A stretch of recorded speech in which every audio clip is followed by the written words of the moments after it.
السلام علیکم ورحمۃ اللہ وبرکاتہ ناظرین، میں عادل فاروق قاسمی امید کرتا ہوں کہ آپ بخیر و عافیت ہوں گے۔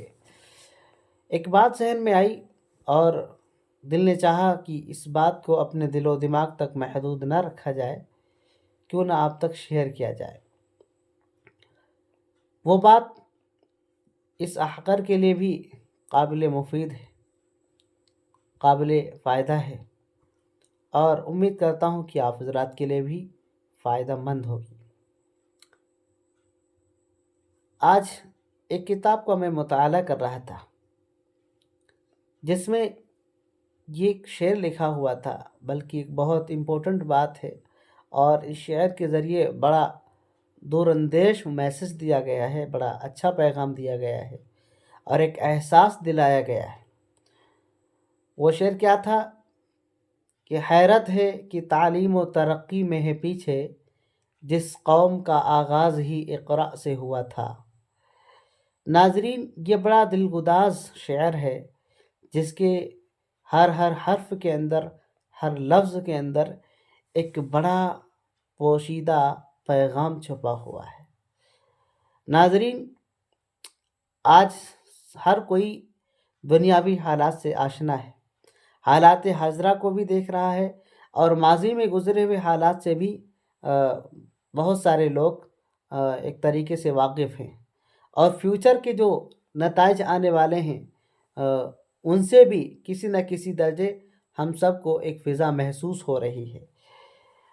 ناظرین، آج سب سے پہلے اگر بات کی جائے کہ اس دور کے اندر وہ کون سی قوم ہے جو کامیابی کی دہلیز کو پہنچ رہی ہے، جس کی منزل کامیابی ہے دنیاوی نظام میں دیکھا جائے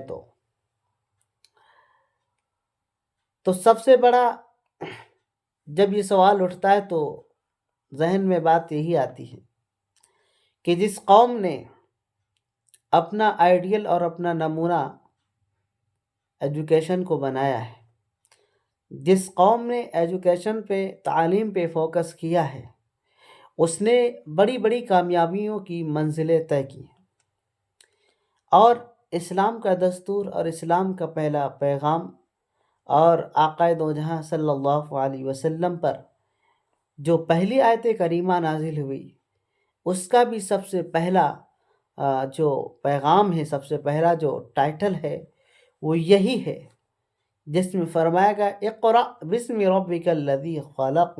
اے نبی، اپنے رب کے نام سے پڑھیے۔ ایجوکیشن کا حکم دیا جا رہا ہے۔ اس کے علاوہ آپ اس وقت کے بیک گراؤنڈ کو دیکھیے کہ حالات کی کشش کیسی ہے۔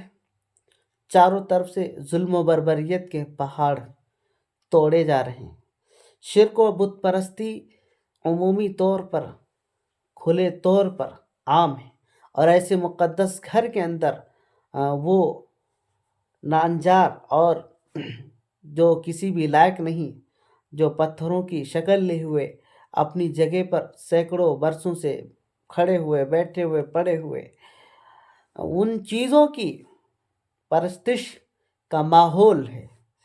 اور اخلاقی اعتبار سے دیکھا جائے تو ایک بھائی دوسرے بھائی کو ذرا سی بات پہ گردن اڑانے کے لیے تیار ہے۔ معاشرت کا حال یہ ہے کہ جانور بھی دیکھیں تو شرما جائیں، ایسی معاشرتی زندگی کا ماحول تھا۔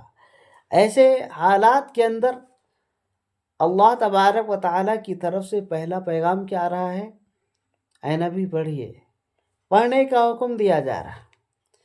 آخر اس بات کو جب گہرائی اور گہرائی سے سوچا جاتا ہے تو ایک بہت بڑی بات نکل کے آتی ہے کہ اللہ تبارک و تعالیٰ نے آخر ان سارے حالات کے باوجود تبلیغ کا حکم نہیں دیا، تذکیر کا حکم نہیں دیا، تعلیم کا حکم کیوں دیا؟ بہت بڑی بات سامنے آتی ہے۔ نتیجہ یہ نکل کے آتا ہے کہ کیسا بھی میدان ہو، کیسے بھی حالات ہوں، اگر ان حالات پہ قابو پانا ہے، ان حالات سے لڑنا ہے، تو آپ کے پاس علم ہونا چاہیے، ایجوکیشن ہونی چاہیے آپ کے پاس۔ علم کہتا ہے کتابوں کا سمندر ہو جا، عقل ناداں کا اشارہ ہے سکندر ہو جا۔ علم اور عقل کے مٹتے ہوئے دو راہوں پر عشق نے دی ہے صدا مست قلندر ہو جا. ہر طریقے سے آپ دیکھیے کہ اس روئے زمین پر جتنی بھی کامیاب ترین شخصیات آپ کو منظر عام نظر آ رہی ہیں، یا جو شخصیاتیں گزر چکی ہیں اور انہوں نے اپنی تاریخیں رقم کر دی ہیں اور ایک طریقے سے آئیڈیل اور نمونہ بن کے گئے ہیں، آپ ان کی کامیابی کے پیچھے بھی اگر دیکھیں گے تو آپ کو دو چیزیں نظر آئیں گی. دو چیزیں نظر آئیں گی. پہلی چیز یہ نظر آئے گی، انہوں نے اس کا استعمال اچھے سے کیا. دوسرا، انہوں نے اس چیز کو سب سے پہلے حاصل کیا.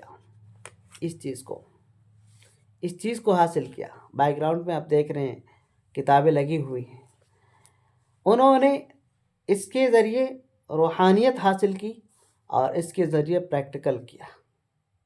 آج یہی دو چیزیں ہمارے مسلم کمیونٹی سے دور جا رہی ہیں. ہمارا مسلم سماج بالکل ان سے ان پڑھ ہو رہا ہے، بالکل گنوار ہو رہا ہے.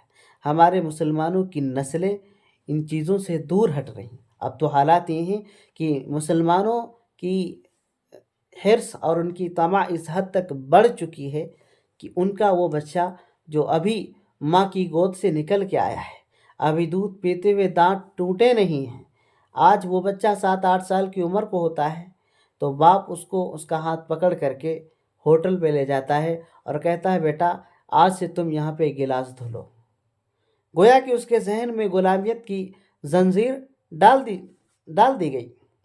ایک طریقے سے اس کو ذہنی غلام بنا دیا گیا. ناظرین، بڑے افسوس کن حالات ہیں.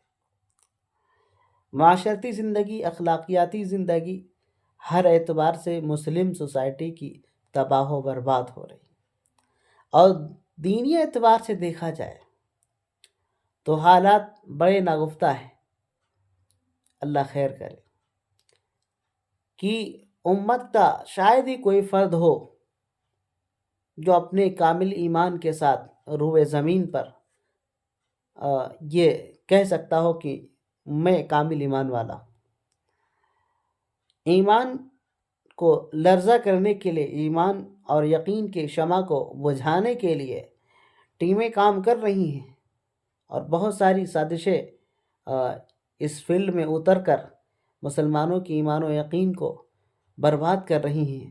مزید منظر عام پر آن پبلکشن میں جو ٹرینڈنگ ہو رہا ہے وہ یہ ہے کہ مسلمانوں کے بچوں سے، ان کے سینوں سے ان کے ایمان و یقین کو چھین لیا جائے.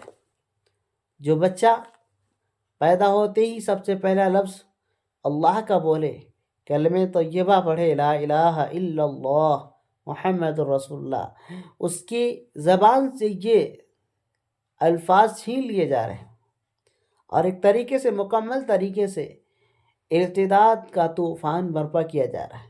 لیکن مسلمان ہاتھ پہ ہاتھ دھرا بیٹھا ہے. دنیاوی حالت میں دیکھا جائے تو دنیاوی اعتبار سے مسلمان کا بچہ پڑھنے کی عمر کو ہے لیکن بیچارہ مزدوری کر رہا ہے گھر کی روٹی چلانے کے لیے. جبکہ اسلام کیا کہتا ہے؟ کیسے بھی حالات ہوں، ان حالات سے مقابلہ کرتے ہوئے، حالات کے نقشہ کشی کو دیکھتے ہوئے، حالات کی روش کو دیکھتے ہوئے ان حالات کا حل دیکھا جائے. یہ ہمارے اسلام نے سکھایا، لیکن نہیں. بہرحال یہ سارے حالات ہیں اور یہ صرف چند افراد پہ نہیں ہے بلکہ عمومی حالات بنائے جا رہے ہیں. اللہ ہم سب کی خیر کرے. دعا کریں کہ ہمارا مسلم سماج اس سلسلے میں آگے آئے اور ایجوکیشن کو سامنے لائے. جس قوم کے پاس ایجوکیشن نہیں ہے وہ انسانیت سے بھی ہاتھ دھو بیٹھے گی. اس لیے ایجوکیشن پر فوکس کرنا چاہیے. تعلیم دین پر، تعلیم رسالت کو اپنا آئیڈیل اور نمونہ بنانا چاہیے.